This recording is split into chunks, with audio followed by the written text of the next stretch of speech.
तो सिस्टर आपका समय है, अपना म्यूट खोलें और अपनी गवाही को स्टार्ट करें। थैंक यू पास्टर जी, इस मौके के लिए, इस समय के लिए मैं प्रभु का शुक्रिया देना चाहती हूँ और आपको भी शुक्रिया कि आपने हम दोनों को ये मौका दिया है कि हम लोग अपनी गवाही आपके ग्रुप के साथ, आपकी कलीसिया के साथ शेयर करें। मैं प्रभु की महिमा देती हूँ कि प्रभु ने आज ये समय मुझे दिया कि अपनी गवाही आप लोगों के साथ मैं शेयर करूं। मेरा नाम है सुनंदा, मैं हिंदू परिवार से हूँ, सिंधी परिवार है हमारा। और मैं और हम हमारे हस्बैंड पास्टर जी, हम लोग स्पेन में रहते हैं और अपनी मिनिस्ट्री स्पेन से चलाते हैं, जैसे आप सब लोग जानते हैं। शुरू करती हूँ। एक्चुअली मेरी कहानी, जो मेरी परिवार की कहानी है, जो मेरे दादा के समय से है। मेरे दादा बहुत बड़े व्यापारी थे। पैसा उनके पास इतना सारा था, बहुत नाम था उनका। पता नहीं किसी ने सुना है, लेकिन चलाराम फैमिली से मैं हूँ। और मेरे दादा बहुत अच्छे इंसान भी थे, लेकिन उनको ये नहीं पता था कि उनके खुद के रिश्तेदार ने उनके खिलाफ इतना जादू किया था कि उनका दुकान जल गया, उनका बिजनेस डूब गया। उनका बिजनेस पूरी दुनिया में था, इतना नाम था उनका। और फिर ये सारी कहानी मुझे अपने पापा के ज़रिए मुझे पता चला कि जो भी जादू उनके खिलाफ किया था, वो जादू इतना भयानक था कि उनकी जान भी चली गई। फिर उनके जाने के बाद मेरे दादी को भी नहीं पता था कि अभी जो भी काम छोड़ के गए हैं, ये काम आगे कैसे बढ़ाना है, इसका बिजनेस कैसे चलाना है। और मेरे पापा संभाल रहे थे। मेरे बड़े चाचा बेवकूफ़ निकले और मेरे पापा बहुत स्मार्ट थे बिजनेस में, तो मेरे पापा संभाल रहे थे बिजनेस। लेकिन एक दिन क्या हुआ कि मेरी दादी किसी गुरु के पास पहुंच गई। ये सच्ची कहानी है, मैं बता रही हूँ। इस कहानी में एक मज़े की बात ये है कि वो गुरु ने मेरे दादी को ये बताया कि आपके फैमिली के रिश्तेदार माने चलाराम से कोई आया है मुझे पैसा देने के लिए, कि आपके खिलाफ जादू करने के लिए। अगर आप मेरे को पैसा दोगे तो मैं ये जादू नहीं करूंगा। तो मेरे दादी ने बोला, मैं ये सब इसमें विश्वास नहीं कर रही हूँ, मैं आपको पैसा नहीं दे रही हूँ। तो वो जो भी ज्योतिषी गुरु, उसने पूरा जादू कर दिया। तो उसके बाद मेरे दादा गए। अभी वो जादू का असर अभी भी चल रहा था, तो बिजनेस भी डूब गया, दुकान प्रॉपर्टीज भी निकल गए। और फिर मेरे दादी को एक आइडिया आया कि क्यों ना मेरे दादा का स्पिरिट की आत्मा को वापस बुलाओ। तो मेरी दादी ने ये भी किया, मेरे दादा के आत्मा को बुलाया पूछने के लिए कि ये सब जो अभी इसका हल, बिजनेस का, प्रॉपर्टी का जो भी अभी बचा है, इसका प्रॉब्लम का हल कैसे निकालना है। और जो आत्मा उन्होंने बुलाया, मेरे दादा का आत्मा था, उसने करेक्ट ही बात किया। उसने बताया कि वो डॉक्यूमेंट कहाँ पे रखा है, और उसने ये भी बताया, वो आत्मा ने ये भी बताया कि मेरे को वापस नहीं बुलाओ और मेरे को वापस डिस्टर्ब मत करो। और ये जो भी काम मेरे दादी कर रही थी, मेरे पापा को इन्वॉल्व कर रही थी, मेरे पापा का उपयोग कर रही थी। तो उसकी वजह से वो जादू का असर मेरे पापा पर भी आ गया, क्योंकि मेरे पापा मेरी दादी के लिए ये काम कर रहा था। तो उसकी वजह से हम लोगों को, मेरे पापा की तबीयत, मेरे पापा का बिजनेस सब नीचे जा रहा था।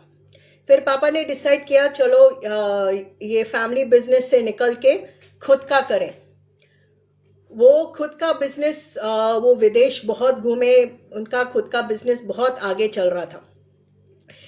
फिर वो अचानक उनकी तबीयत खराब हो गई और हम लोगों को नहीं पता कि उनकी तबीयत क्यों खराब हो रही है। फिर उनका बिजनेस अचानक उनका पार्टनर ने उनको चीट किया, पूरा पैसा गया।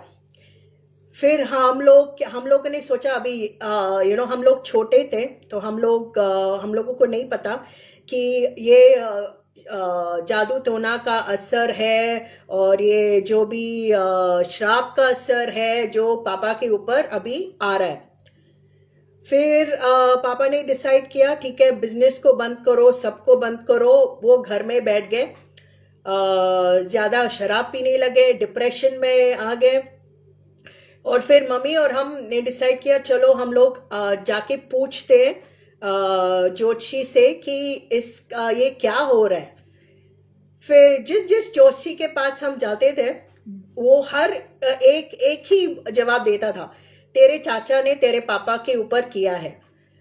और मैं हंसने लगी, ऐसे ये क्या तमाशा है, क्योंकि ऑलरेडी हम लोगों को पता है कि मेरे दादा के खिलाफ किया है, अभी आप बोल रहे हैं कि मेरे खुद के चाचा ने मेरे पापा के ऊपर किया है। तो मैंने बोला ठीक है ओके फाइन, पर किसी ने इसका हल नहीं बताया। और भी मंत्र बोलने को बोला, और भी मूर्ति पूजा बोलने को बोला। मैंने बोला 4 बजे उठ के पूजा करो, 4 बजे उठ के मंत्र पढ़ो, 4 बजे उठो, ये करो वो करो। मैंने बोला ठीक है वो कोई हम लोग करते हैं। कर करके साल बीत गए। और हमारे कुछ दोस्त थे जो विश्वासी थे, लेकिन किसी ने अपना मुंह नहीं खोला और बताने के लिए कि मसीह ही रास्ता है, मसीह के जरिए तुमको छुटकारा मिलेगा, मसीह के पास आओ। और मैं चेन्नई से हूं और चेन्नई में इतने सारे कलीसियां हैं और बड़े बड़े कलीसियां हैं, हर रास्ते गली पे कलीसिया मिलेगी, विश्वासी लोग हैं वहां पे, भर भर के हैं। लेकिन किसी ने मुंह नहीं खोल के बताया कि ये प्रॉब्लम, आओ चर्च, कलीसिया में आओ, किसी ने नहीं बताया। तो फिर आगे चलते कहानी में, हम लोग कैथोलिक चर्च भी शुरू किया। मम्मी और मैं कैथोलिक चर्च जाना शुरू किया, कैंडल जलाया, रोजरी किया, नवीना किया, लेंट का प्रेयर्स किया, फास्टिंग किया, कोई फायदा नहीं। मेरे पापा की तबीयत और गिरने लगी। फिर हमारी एक फ्रेंड थी, फैमिली फ्रेंड, उसने बोला एक बहुत ज्ञानी ज्योतिषी है, चलो हम लोग तुम लोग उसके पास जाओ। ने बोला ठीक है ओके फाइन वेरी गुड, हम लोग जाते हैं। आपको हैरानी होगी ये बात सुन के, वो ज्योतिषी ने अपने चेले को बोला अंदर से कि इस परिवार को निकालो यहां से, उसको अंदर भी मत आने देना। हम लोग हिंदू थे, विश्वासी नहीं थे उस टाइम, मेरे पापा अभी तक जिंदा थे उस टाइम। वो चेले ने बाहर से एकदम दरवाजे के पास आकर बोला आप निकलो निकलो यहां से, मत आओ अंदर। मैंने बोला क्यों? इसे नहीं, आपके ऊपर जो खतरनाक जादू किया है हम लोग आपको अंदर नहीं आने देंगे। ने बोला ठीक है ओके फाइन। उस समय मेरा विश्वास ये मूर्ति पूजा में, ये मंदिर जाना में, ये मंत्र पढ़ने में बिल्कुल टूट गया। वैसे इसका कोई फायदा नहीं है। फिर उसके बाद एक और, मेरे पापा बहुत बीमार हो गए, हॉस्पिटल में भर्ती हो गए, उनको माइनर हार्ट अटैक भी हुआ था। फिर वो वापस आए, एक और ज्योतिषी आया जो कब्रिस्तान में प्रार्थना करता था, और वो आया मिलने और बोला कि वो हमारे प्रॉपर्टी के छत पर जाके बैठ के प्रार्थना करेगा अमावस के टाइम, और जो भी जादू किया है, जो भी एंसेस्ट्रल माने दादा के ऊपर, मेरे पापा के ऊपर जो भी किया है वो सब तोड़ेगा। मैंने बोला ओके ठीक है वेरी गुड। इसने बोला ये सब सारी चीजें आप लोग खरीद लो, मुझे पूजा के लिए चाहिए। हम लोग तैयार थे। 3 दिन के बाद वो आने वाला था, अमावस था, वो आने वाला था पूजा करने के लिए। मैं उसको प्रॉपर्टी के पास लेके जाने वाली थी। वो गायब, गुम। और 1 हफ्ते के बाद मेरे पापा मर गए, अचानक मर गए। उनको किडनी का फेल हो गया, कार्डियक अरेस्ट हो गया, और अचानक हमसे निकल गए। और उसके बाद मेरा दिल ठंडा हो गया, मैं रो नहीं पाई, मैं पत्थर जैसे हो गई। और फिर मैंने डिसाइड किया कि ये सब बकवास है, इसमें कोई पावर नहीं है, इसमें कोई सामर्थ नहीं है, ये सब जो मैं ही कर रही थी। मैं परिवार में सबसे बड़ी हूँ, ज्यादातर प्रार्थना मैं ही कर रही थी और मुझे पसंद भी नहीं था। मंदिर जाना, पूजा करना मुझे बिल्कुल पसंद नहीं था। अब मुझे समझ में आ रहा है कि पवित्र आत्मा उस समय से ही मेरे परिवार को चुन लिया था, कि उसकी वजह से मुझे इन सब बातों में दिलचस्पी नहीं थी। मुझे कैथोलिक चर्च जाना पसंद था, लेकिन वहां से भी कोई हल नहीं आया। और फिर मैंने पूछताछ की। हमारे एक फैमिली फ्रेंड, उन्होंने बताया कि एक इंसान है जो प्रार्थना करते हैं, आप उनके पास जाओ। तो मैंने बोला ठीक है, मैं जाऊंगी। और पापा का पूरा वो पूजा के बाद मैंने अपनी बुआ से बोला, ऐसे पापा के खिलाफ ये सब किया है, आप मेरे साथ चलेंगे, क्योंकि अभी मम्मी बाहर नहीं निकलेगी। मेरी बुआ जो लंदन रहने वाली है, पैसे वाली है, मेरे पापा ने उसकी शादी करवाई। वो आकर दूसरे दिन आकर मेरे को बोल रही है, मुझे वापस लंदन जा रहा है, मेरे को 500 रुपए थमा के भाग गई। और उसका अता नहीं पता नहीं, पूरा जो भी रिलेटिव्स था, रिश्तेदार थे, पापा के बाद सब गायब। पहले पापा के समय में नहीं आते थे, सिर्फ आके सब बाहर है, सब विदेश हैं, सब आके मिलके हाय हेलो चॉकलेट थमा के निकल जाते थे। और पापा के बाद सब गायब। किसी ने ये भी नहीं पूछा कि बच्चों तुम लोगों के पास खाने के लिए भी है या नहीं। प्रॉपर्टी जो पापा छोड़ के गए वो रेंट ब्लॉक हो गया, रेंट भी हार्डली 5,000 आ रहा था, 6,000 आ रहा था महीने का, वो भी ब्लॉक हो गया। और मेरी एक बुआ, उसने एक चेक लिख के दिया मेरे को, इसे किसी ने दिया है फैमिली से, उन्होंने सुना कि अभी तेरे पापा नहीं है तो किसी ने चेक दिया है। मैंने बोला ठीक है, ओके फाइन। और उसके बाद जब हम लोग इस इवेंजलिस्ट के पास गए, उम्र वाले थे, मैंने बोला मम्मी आप चलो मेरे साथ, इन सबको छोड़ो, हम लोग चलते। और फिर मैं जाके बैठ गई अंकल के सामने, और अंकल ने सिर्फ मेरा और मम्मी का चेहरा देखा, कुछ नहीं बोले। उन्हें बोला अभी पार आना है, ना ही मुझे बोला कि ये सैल्वेशन क्या है, ये वचन क्या है, मसीह कौन है, कुछ नहीं बताया, सिर्फ बोला पार आ जाओ। और मैंने बोला हाँ। मुझे नहीं समझ में आया कि अंकल क्या बोल रहे हैं मेरे को, क्यों बोल रहे हैं मेरे को, लेकिन मैंने हाँ बोला। पवित्र आत्मा ने मुझसे हाँ कहलवाई। और फिर मैं हफ्ते हफ्ते अंकल के पास जाती थी प्रेयर करने के लिए। अंकल ने बोला ये भजन संहिता पढ़ो, मैं पढ़ती थी। भजन संहिता लिखती थी पेपर पर और दीवार पर लगाती थी। वो भी अंकल ने बोला ठीक है, तू पेपर पर लिख और दीवार पर लगा।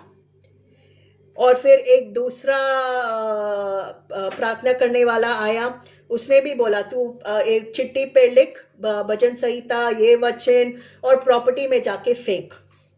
ये सब मैंने किया, लेकिन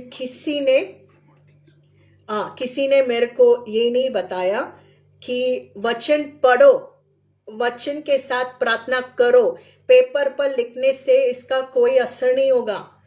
अगर तू पेपर पर लिख रही है तो इसके साथ प्रार्थना कर, इसको बोल, इसको समझ। किसी ने नहीं बोला। मैंने बोला ठीक है, ओके। अंकल प्रेयर करते गए। फिर जब हम लोग मैं वापस आई तो मैंने बोला ठीक है, ये जो मूर्तियां मेरे घर में इतने सारे चांदी के मूर्तियां हैं, मैंने मम्मी को बोला हम लोग मरीना बीच चलते हैं। सारे मूर्तियां पत्थर के, चांदी के, जो भी थे, मैंने पूरा निकाल के बैग में डाला, मरीना बीच गई और फेंकी। और फिर मैं दूसरे हफ्ते अंकल के पास गई। उन्होंने बोला अंकल मैंने पूरा ये मूर्तियां थी जो भी थे मैंने निकाल के फेंक डाला। अंकल ने वापस हंस के बोले, ऐसे तूने ऐसा क्यों किया? मैंने तो नहीं बोला करने के लिए। ऐसे मुझे नहीं पता, मैंने कर दिया। और फिर भी उनके मुंह से नहीं निकला कि वचन का प्रयोग कर, वचन में सामर्थ्य, फिर भी उनके मुंह से नहीं निकला। मुझे नहीं समझ पवित्र आत्मा ने क्यों उनके मुंह से नहीं निकला। वो प्रार्थना कर रहे थे, फिर उन्होंने बोला एक कलीसिया में भर्ती होना है। मैं पहुंच गई कैथोलिक चर्च वापस, क्योंकि मुझे नहीं पता विश्वासी कलीसिया अलग है कैथोलिक चर्च से। मुझे विश्वासी कलीसिया ही नहीं पता है। और फिर मैंने अंकल से बोला हम लोग, हाँ मैंने कैथोलिक चर्च गई, मैं प्रेयर करके आई हूँ। वो हंसे और ने बोला नहीं, कैथोलिक चर्च नहीं जाना है, ये चर्च जहाँ पे ये कलीसिया है वहां पे तेरे को जाना है।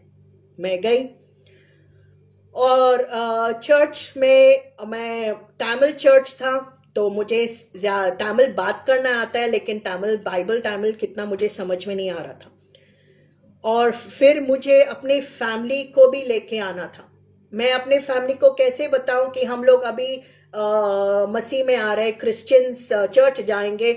और मेरे परिवार ने मेरे से पूछा कि अभी ये हिंदू का हम लोग छोड़ रहे हैं, पूजा नहीं कर रहे हैं, ये नहीं कर रहे, वो नहीं कर रहे। ऐसे नहीं, हम लोग नहीं कर रहे, हम लोग चर्च जाएंगे। फिर उन्होंने बोला ठीक है, ओके फाइन, बिकॉज वो भी थक गए ये पूरा सिचुएशन से। मुझे पासवान से मिलाया, मैं कलीसिया अटेंड कर रही थी और मेरा काम सिर्फ कलीसिया जाना है, सिर्फ प्रभु का गाना सुनना। मुझे वो आराधना मुझे इतना पसंद था, मुझे शांति मिलती थी वहां पे। लेकिन क्यों शांति मिल रही थी वो भी नहीं पता। तमिल में प्रचार हो रहा था तो मुझे समझ में नहीं आ रहा था। और अभी तक मुझे रोना नहीं आया। और जो भी हमारे फैमिली फ्रेंड्स थे वो सब मम्मी से बात की, उन्होंने बोला इसको रुलाओ, ये क्यों नहीं रो रही है। मैं रो नहीं पा रही थी। और फिर अचानक पवित्र आत्मा मुझे छुई चर्च में। एकदम से रोशनी मेरे पास्टर जी के चेहरे से मेरे चेहरे पे आके गिरा। और फिर कलीसिया मैं इतनी रोई, उतनी रोई उस दिन, आज भी मुझे याद है 25 साल पहले। और उसके बाद फिर भी मुझे नहीं पता था कि वचन क्या है, हम लोग क्रिश्चियंस क्यों हैं, मैं चर्च क्यों जा रही हूँ। और फिर उसके बाद हम लोग शिफ्ट हुए एक घर में, एक दूसरा अपार्टमेंट हम लोगों ने लिया। प्रॉब्लम्स तो थी, फाइनेंशियल का प्रॉब्लम्स था, हेल्थ का प्रॉब्लम्स था, लेकिन हम लोगों को ये नहीं पता कि प्रॉब्लम्स के साथ हम लोग चल रहे हैं, आगे जा रहे हैं। मसीह हम लोगों को आगे लेके जा रहा है। मसीह ने जैसे हम लोगों को उस नाव में डाला और नाव चला रहा है, लेकिन हम लोग को नहीं पता कि नाव चल रही है। फिर मैं बहुत बीमार हो गई, क्योंकि वो आगे का हमारी जो नेबर थी वो जादू टोना में एक्सपर्ट थी। मींस वो शी वॉज अ विच, वो विच क्राफ्ट करती थी, उम्र वाली थी, किसी को मुंह नहीं दिखाती थी, सिर्फ रात को 2 बजे वो बैठ के विच क्राफ्ट करती थी, जादू टोना करती थी। और मैंने अपने फैमिली को बोला, ऐसे ये ऑपोजिट जो आगे का नेबर है इसमें कुछ गड़बड़ है। मेरे फैमिली ने नहीं सुना, नहीं सब ठीक है, सब ठीक है। मैंने सोसाइटी का मैनेजर को भी बोला, ऐसे ये लेडी कुछ गड़बड़ है यहाँ पे। किसी ने मेरी बात नहीं सुनी। मैंने बोला ठीक है, okay fine, no problem. Financial problems और भी बढ़ने लगे, प्रॉपर्टी बिक गया, लॉस में बिक गया, जो भी पैसा आया सब निकल गया। और मैं बहुत बीमार पड़ गई। इतनी बीमार पड़ गई कि मुझसे मैं बात नहीं कर पा रही थी, पानी भी नहीं पी पा रही थी। और मैंने सिर्फ एक चीज़ बोला मेरे फैमिली को कि मुझे अपने पास्टर के पास लेके जाओ, मुझे पास्टर के पास जाना है। और मेरा चेहरा देखकर मेरे फैमिली डर गए, क्योंकि जान निकल रही थी। और मैं पहुंच गई चर्च और मैंने पास्टर को बोला, पास्टर जी आप प्लीज़ मेरे लिए एक प्रेयर करो। उन्होंने बोला क्या हुआ? ऐसे मुझे नहीं पता, बस आप प्रेयर करो। जैसे पास्टर जी ने शुरू किया प्रार्थना, मैं गिर गई, मैं बेहोश हो गई। और पास्टर जी का सिर्फ एक शब्द मुझे याद आया, उन्होंने बोला कि प्रभु मेरी बेटी को वापस लेके आओ। और मैं एकदम से मुझे होश आया। और फिर उसके बाद मुझे प्रभु की आवाज आई, पवित्र आत्मा की आवाज आई, और पवित्र आत्मा ने मुझे ये बताया कि वचन में कितना सामर्थ्य है। फिर प्रभु ने वचन के जरिए मुझे सिखाया कि ये जादू टोना जो किया है, इसको कैसे तोड़ना है, इससे कैसे छुटकारा पाना है, और क्या क्या वचन का प्रयोग करना है। फिर जैसे जैसे मैं प्रार्थना करती गई अपनी फैमिली के लिए, जो भी दादा के ऊपर किया था, पापा के ऊपर किया था, हम लोगों के ऊपर भी किया था, तब मैंने अंकल से पूछा था, ऐसे अंकल आपने क्यों बोला पार आ जाओ? और उसने बोला कि मौत की आत्मा तुम लोगों के पीछे थी, वो तुम लोगों के पीछे थी। तभी मुझे समझ में आया कि जो मेरे चाचा ने किया था वो सिर्फ पापा के ऊपर नहीं किया था, हमारे पूरे फैमिली पर किया था, क्योंकि ऐसा किया था उसने कि पूरा फैमिली मर जाए, और ऐसे ही होने वाला था।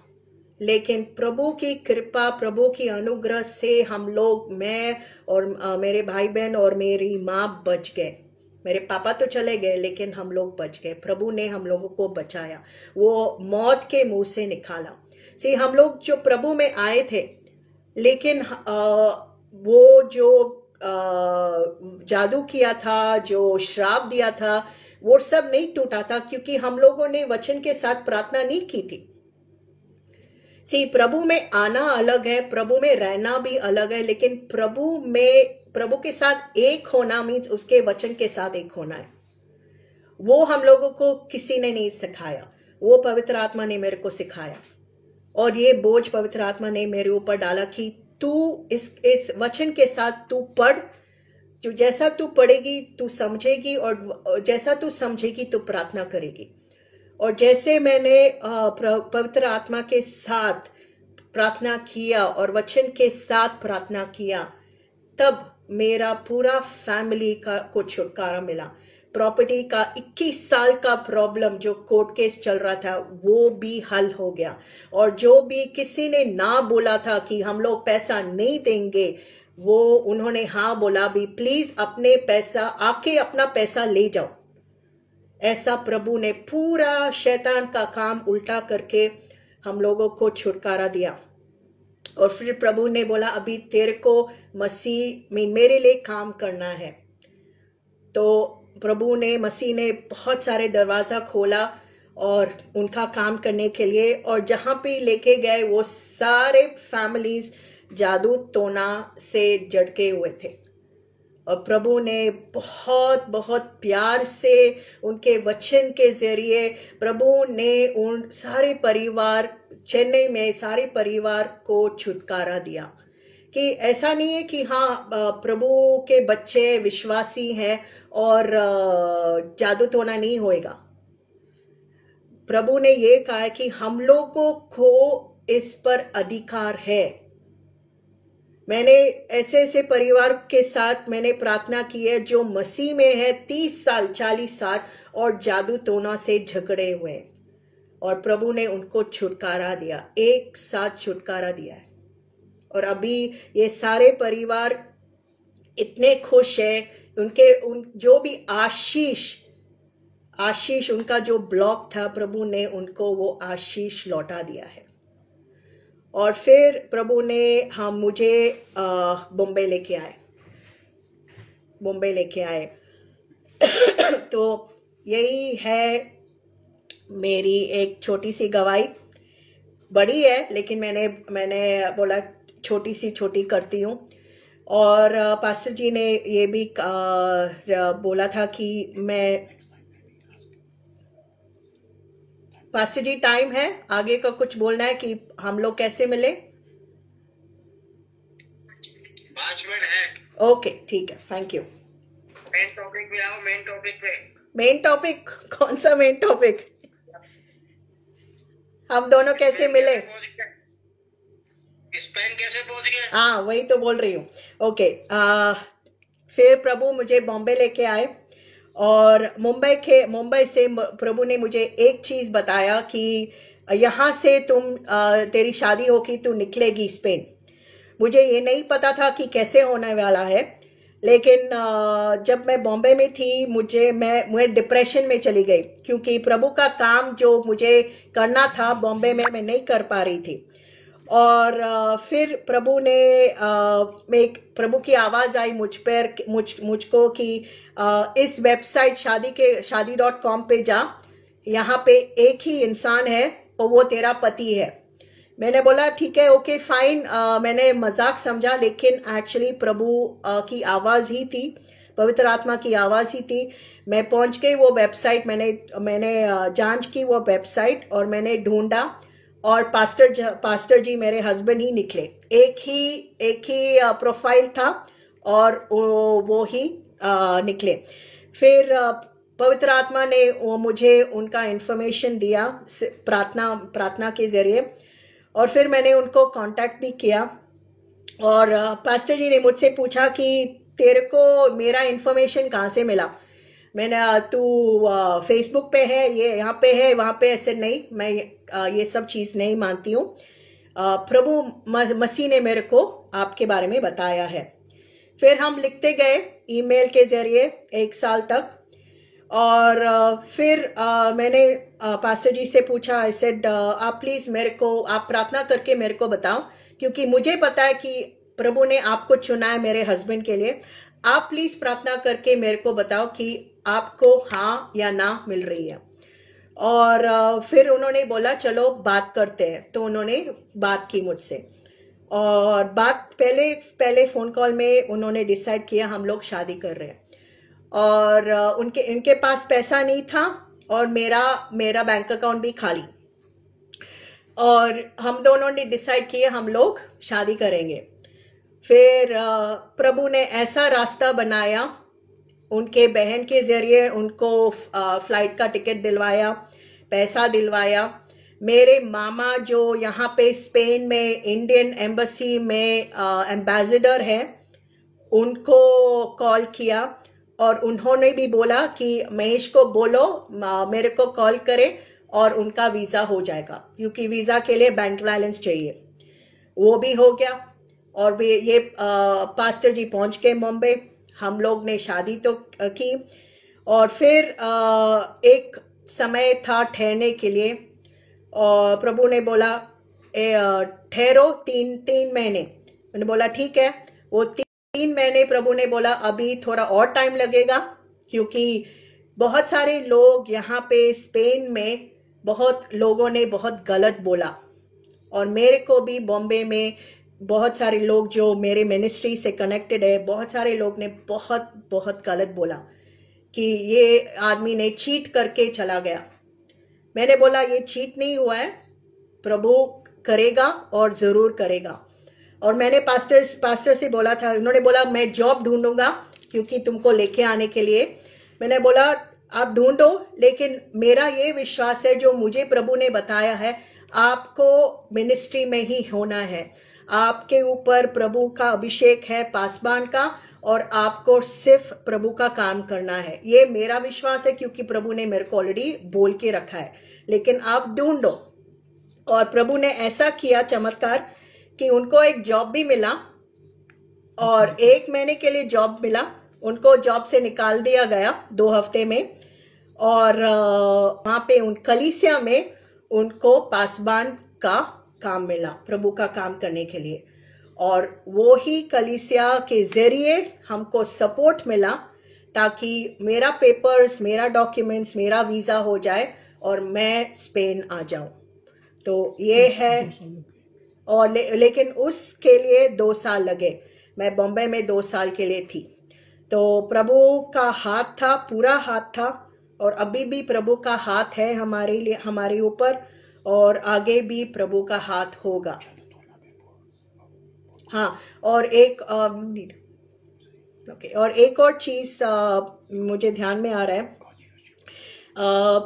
जब हम लोग ईमेल कर रहे थे एक दूसरे को, मसीह ने मेरे ऊपर ये बोझ डाला था कि मैं अपने हस्बैंड के लिए प्रार्थना करूं।